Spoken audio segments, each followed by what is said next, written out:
ಏನು ಬರ್ದಾರೆ ಪತ್ರ? CBI ಕೊಡೋದು ಬರ್ದಾರೆ. CBI ಅಂದರೆ CBI ED ಕೇಂದ್ರ ಸರ್ಕಾರ ಹೇಳ್ದಂಗೆ ಕೇಳ್ತದೆ, ಅವರೇ ಬಬ್ಬಿ ಹಾಕ್ತಾರೆ. ಮತ್ತು ಈಗ ಒಮ್ಮಿಂದೊಮ್ಮೆ ಇವರು ಇದನ್ನು CBI ಕೊಡೋದು ಪ್ರಧಾನಮಂತ್ರಿಗಳು ಪತ್ರ ಬಿಡ್ತಾರೆ. ಒಬ್ಬರು ಮುಖ್ಯಮಂತ್ರಿಗೆ ತಮ್ಮ ಅಧಿಕಾರ ಇದೆಯಲ್ಲ, ಅವರೇ CBI ಬರೀಲಿ, ಕ್ಯಾಬಿನೆಟ್ನಾಗ ನಿರ್ಣಯ ಮಾಡಲಿ. ಇದು 150 ಕೋಟಿ ರೂಪಾಯಿದ್ದು ಹಗರಣ ಹಿಂಗಾಗ್ಯದ, ಅದಕ್ಕೆ CBI ಕೊಡ್ಬೇಕಂತ ಇವ್ರ ರಿಕಮೆಂಡೇಷನ್ ಆದ್ರೂ CBIದವ್ರು ಬರ್ತಾರೆ. ರಾಜ್ಯಪಾಲರಿಗಾರೆ ಬರೀರಿ.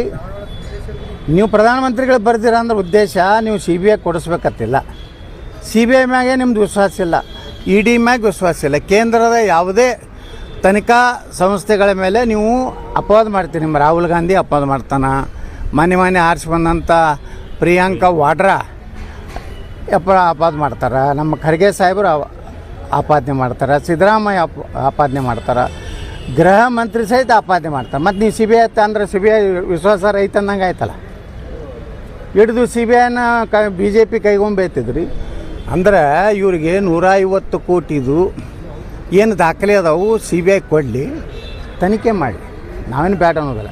ನೀವು ಏನೇನು ಭ್ರಷ್ಟಾಚಾರ ಮಾಡ್ಯಾರತ್ತ ನಿಮ್ಮ ತಲೆಯಾಗ ಐತಿ BJPಯವರು, ಅದೆಲ್ಲ ತನಿಖೆ ಕೊಡಿ. 40% ಅಂದ್ರೆ ಎಲ್ಲಿ ಹೋಯ್ತದ 40% ಕಮಿಷನು? ನಿಮ್ಮದು 90% ಆಗೈತಲ್ಲ. ಇನ್ನೂ ಒಂದು ದೊಡ್ಡ ಹಗರಣ ಇದೆ, ಕಸ ವಿಲೇವಾರಿ ಬೆಂಗಳೂರು, ಸಾವಿರಾರು ಕೋಟಿ ರೂಪಾಯಿದು ಇದೆ. ಅವೆಲ್ಲ ದಾಖಲೆಗಳನ್ನು ನಮ್ಮ ಇನ್ನೊಂದು ವಾರ ತಡೀರಿ, ಸದನ ಮುಗಿಲಿ.